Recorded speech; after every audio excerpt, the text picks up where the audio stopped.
రంగారెడ్డి జిల్లా గోపన్పల్లిలోని సర్వే నంబర్లు 36, 37లో జరుగుతున్న భూ అక్రమాలు అధికార యంత్రాంగంలో అంతర్గత కుమ్మక్కును నిరూపిస్తున్నాయి. గతంలో ఆర్టీఓ, కలెక్టర్లు ఇచ్చిన నివేదికల ప్రకారం ఈ భూములు పూర్తిగా ప్రభుత్వానికి చెందుతున్నాయని స్పష్టమైన ఆధారాలు ఉన్నా ప్రస్తుతం కొత్త అధికారుల చేతులతో గత నివేదికలు తారుమారు చేస్తూ ప్రైవేటు వ్యక్తులకు లాభం కూర్చేలా క్లీన్ చిట్ ఇవ్వడంపై తీవ్ర విమర్శలు వ్యక్తమవుతున్నాయి. సుప్రీంకోర్టు ఉత్తర్వుల్ని వ్యతిరేకిస్తూ 9,000 కోట్ల విలువైన ప్రభుత్వ భూములను కొంతమందికి ధారాదత్తం చేయడంలో అధికారులు కీలుబొమ్మలుగా మారిపోయినట్లు స్పష్టమవుతుంది.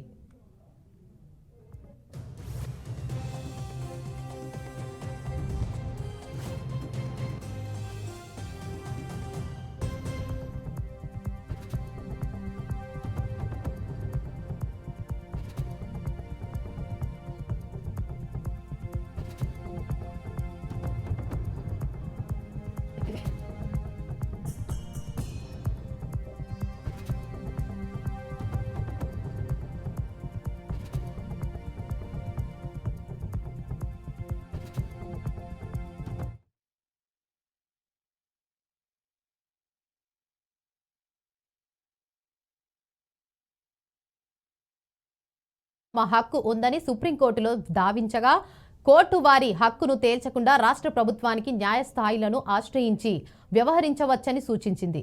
కాస్ట పహానీలోని పేర్లు రావడం మాత్రమే హక్కు నిర్ధారణకు సరిపోదని చెప్పింది.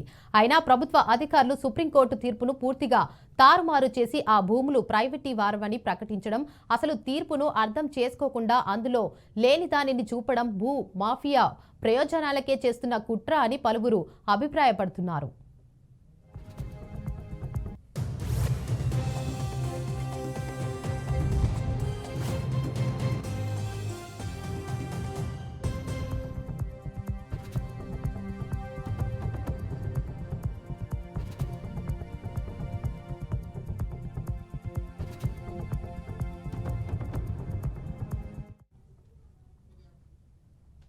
కేసీఆర్ ప్రభుత్వ హయాంలో అలాగే ఉమ్మడి ఆంధ్రప్రదేశ్లోని ప్రభుత్వాలు స్పష్టంగా ఆ భూములు ప్రభుత్వానికి చెందుతాయని నివేదికలు ఇచ్చాయి.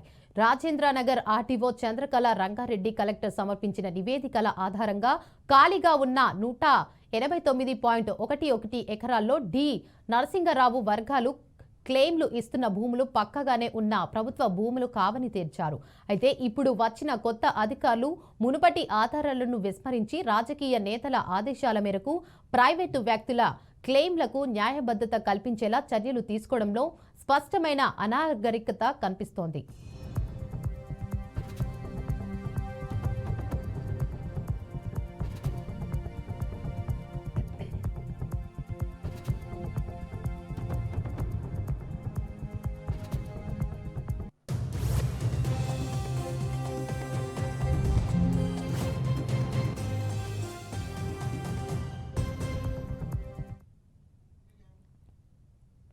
ప్రభుత్వ పెద్దలు ఈ వ్యవహారంపై మౌనంగా ఉండటం, రెవెన్యూ అధికారులు తప్పుదారి పట్టినా ప్రశ్నించకపోవడం ప్రజల్లో ప్రభుత్వంపై నమ్మకాన్ని దెబ్బతీస్తోంది. ప్రజాస్వామ్యంలో ప్రజలే యజమానులు అన్న మౌలిక సూత్రానికి విరుద్ధంగా ప్రజల సంపద అయిన భూములు కొందరు వాణిజ్యవాదులు చేతిలోకి వెళ్లడాన్ని కేవలం చూస్తూ ఉండటంపై సర్వత్రా విమర్శలు వ్యక్తమవుతున్నాయి. ఇప్పటికైనా ప్రభుత్వ ప్రధాన కార్యదర్శి స్థాయిలో విచారణ జరిపించి బాధ్యులపై చర్యలు తీసుకోవాలని పలువురు కోరుతున్నారు.